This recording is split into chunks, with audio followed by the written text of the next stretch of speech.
Audio Jungle。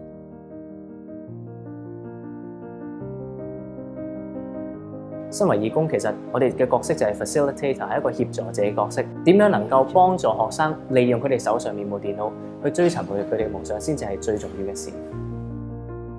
咁我就叫柯家豪，我今年12歲，讀緊中華傳道會劉永新中學。咁我係 Form 1。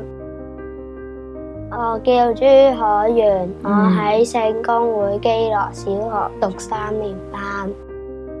咁之前未有電腦嗰陣時，大概7點鐘之前就要去圖書館嗰度借電腦，有陣時仲會借唔到電腦，咁啲時間仲會褪到好後。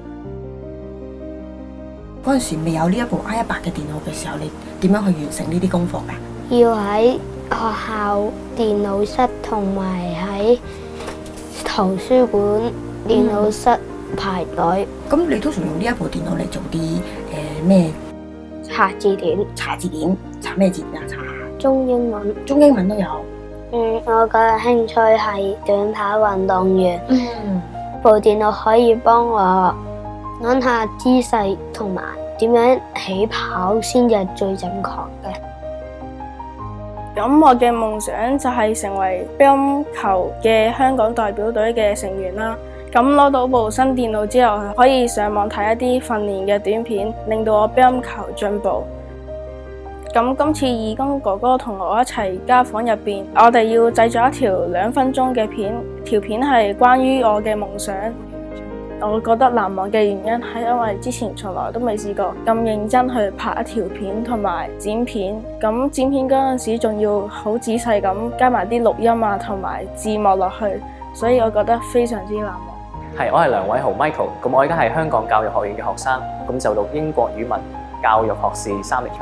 最深刻嘅印象，我同家豪製作短片嘅時候，就係我哋要錄一段嘅旁白，我又唔記得提家豪話，即係要調翻低個音量咁樣。咁最尾一播出嚟咧，哇！真係嚇親咁樣啦。咁啊，最尾我哋能夠都用翻嗰個影片剪接軟件咧，去將個音量校翻好。咁最尾條片咧都係冇問題嘅。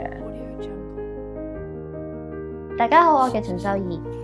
我叫陳家健，我哋依家讀緊 Ivy 雲端系統及數據中心高級文憑課程嘅 Year 1。咁點解會參加呢個上網學習伙伴計劃啦？係因為阿 Sir 推薦我哋參加，咁我見呢個活動幾有意義，又可以幫到人，咁所以就參加咗。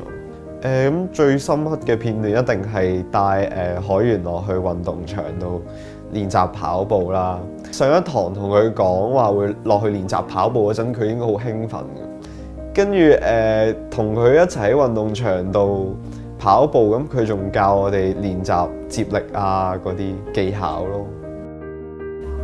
第一次家訪對同學嘅印象就覺得佢好靜，即係對佢嚟講，我哋係一個陌生人，所以佢表現得比較怕醜。上咗去家訪第2次、3次、4次啦，其實都慢慢發現朱海源變得好熱情嘅。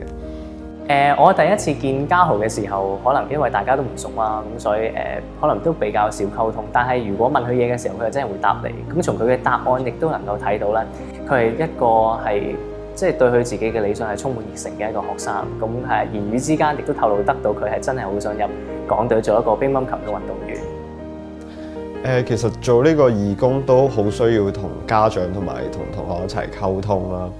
咁喺呢個過程裡面，我就學識咗好多同家長同埋同學溝通嘅技巧啦。我係一個準老師咁樣啦，咁我喺教即係 Mentee 利用電腦去譬如話剪片嘅時候，咁我亦都學到，其實你識啫，唔代表 Mentee 識㗎嘛。咁所以我係因應 Mentee 嘅步伐作出調整。咁另外第二就係我都估唔到原來係學乒乓球咧係可以睇 YouTube 都學得到嘅。咁呢個我都係從我 Mentee 身上睇到出嚟，咁同埋真係得喎。咁所以我亦都係喺佢身上學到啲咁樣嘅嘢。朱海源就覺得佢好好動啦，即係感覺上俾人覺得你係坐唔定啦。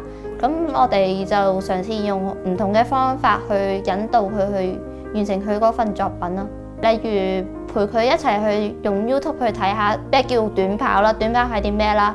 咁就從而一步一步咁樣去實踐佢個夢想。咁喺呢個義工計劃入邊，我能夠利用我自己嘅 ICT 嘅知識，咁傳授俾我嘅 Mentee，咁都係同教學係相關嘅。咁亦都希望 Mentee 能夠利用學到嘅 ICT 知識啦，去希望能夠將呢啲應用喺佢哋追尋夢想方面嘅。好想多謝哥哥姐姐呢3個月嚟，你哋辛苦啦，幫佢熟練咗電腦呢門嘢啦。我可以攞咗呢部電腦之後咧，喺學習方面都有好大個改善嘅。上門支援計劃呢個幫助咗我好大嘅，對我同我仔都有幫助。我哋都喺中心嗰度參加咗個親子倉頡嗰啲練習，咁我仔都會同時一齊練，咁我哋親子關係都好咗好多。咁呢方面真係好多謝小童群益會呢個計劃啦。